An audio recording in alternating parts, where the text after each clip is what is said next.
வெள்ளிக்கிழமை ஈவினிங் ஆட்டம் ஊருக்கு போயிட்டு ஞாயிற்றுக்கிழமை மதியம்லாம் கிளம்பியாச்சு. ஊர்லேருந்து போகும்போது ஒரு பேக் தான் கொண்டு வந்தேன். வரும்போது ஒரு 5, 6 கட்டப்பை அளவுக்கு எல்லாமே திங்ஸ் எடுத்துகிட்டு வந்திருந்தேன். கோமராபாளையத்துட்டு வரும்போது கொஞ்சம் வெங்காயம்லாம் வாங்கிட்டு வந்திருந்தேன். 1,50 கிலோ ரூ. 100 வித்துட்டு இருந்தாங்க. நல்லா பெரிய பெரிய வெங்காயம். இங்கே பெங்களூரில் 1 கிலோ வெங்காயமே ரூ. 95. அது ரொம்ப பொடி வெங்காயமாக தான் இருக்கும். அதனால் வரும்போதே ஒரு 3 கிலோ வாங்கிட்டு வந்துட்டு இந்த மாதிரி சாக்குப்பையில் விரித்து வச்சுட்டேன். அப்போ தான் நல்லா அழகாமல் இருக்கும் அப்படிங்கிறதுக்காக. சர்க்கரையுமே ஊர்லேருந்து எதை குடுத்து விட்டுருவாங்க. எங்கள் ஊர் அங்கே கவுந்தப்பாடி ஆப்பக்கூடல் பக்கம்லாம் ஆலையாட்டுவாங்க. அங்கே சர்க்கரை ரொம்பவே நல்லாயிருக்கும். இங்கே பெங்களூர்ல எங்கேயுமே வாங்க மாட்டேன். வரும்போதே எல்லாமே கொண்டு எடுத்துகிட்டு வந்துடுவேன். அப்பாவுமே கொஞ்சம் ஸ்நாக்ஸ் எல்லாமே வாங்கி கொடுத்துருந்தாங்க. எப்போ ஊருக்கு வரும்போதுமே கண்டிப்பாக ஏதாவது ஸ்நாக்ஸ் வாங்கி கொடுத்து விட்டுருவாரு. ஜாம் பிரெட்டு, பிஸ்கெட்டு, அப்புறம் இந்த கேக்கு அதெல்லாம் வாங்கி கொடுத்துருந்தாங்க. இது எல்லாமே எங்கள் ஐயங்கார் பேக்கரி அந்தியூர்முக்கில் இருக்கும். அங்கே தான் வாங்கி கொடுப்பாங்க.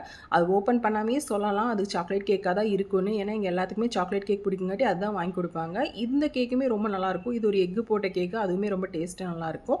பொரியெல்லாம் வாங்கி கொடுத்துருந்தாங்க. போன தடவை வாங்கிட்டு வந்து சில்லி சிக்கன் பேக்கெட் எல்லாமே தீந்து போச்சு மசாலா. அதனால் இந்த தடவை கொஞ்சம் கேட்டிருந்தாங்காட்டி அதுவுமே வாங்கி கொடுத்துருந்தாங்க. மிச்சரு, முறுக்கு எல்லாமே இருந்துச்சு. முறுக்கு ரொம்பவே நல்லாயிருக்கும். நல்லா காரமாக இருக்கும்.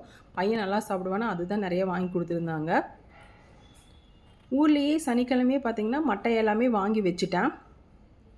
தேங்காயெல்லாம் இங்கே தேங்காய் வாங்க மாட்டேன். ஊர்லேயே மரம் இருக்குங்காட்டி அங்கேயே எல்லாமே மட்டை வாங்கி வச்சு தேங்காய் அங்கேருந்து வரும்போது எல்லாமே எடுத்துகிட்டு வந்துடுவேன். அப்புறம் ஆண்டி கொஞ்சம் வெளியே போயிருந்தப்போ கொஞ்சம் சாமான் எல்லாமே வாங்கிட்டு வந்திருந்தாங்க. பூண்டு இங்கே இல்லை, ரொம்ப சின்ன பூண்டாக இருக்குது. அதனால் வரும்போது அங்கேயே கொஞ்சம் பெரிய பெரிய பூண்டாக வாங்கியாச்சு. எப்பயுமே சந்தையில் வந்து இந்த மாதிரி பொரி எல்லாமே வாங்கி வச்சுருவாங்க நாங்கள் போகிறோம் அப்படின்னு தெரிஞ்சாவே. ஸோ இப்போ பொரி, இந்த இது வடகம் இது எல்லாமே வாங்கியிருந்தாங்க.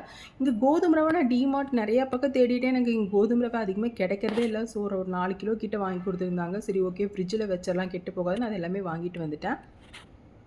நம்ம ஊர்லலாம் நல்ல வெயில் அடிச்சிட்ருக்கு. ஆனால் பெங்களூரில் நல்ல குளிர் மழையும் பெய்யறதுனால வின்டர் பெட்ஷீட் எல்லாமே துவைச்சி காய வச்சுட்டு வந்து அடுத்த நாள் இது நல்ல வெயிட்டான பெட்ஷீட்டு. ஸோ இது துவைச்சி நல்லா ட்ரெயினில் போட்டு காய வச்சாச்சு. இந்த வீடியோ பிடிச்சிருந்தா லைக் பண்ணுங்கள், மறக்காம சேனல் சப்ஸ்கிரைப்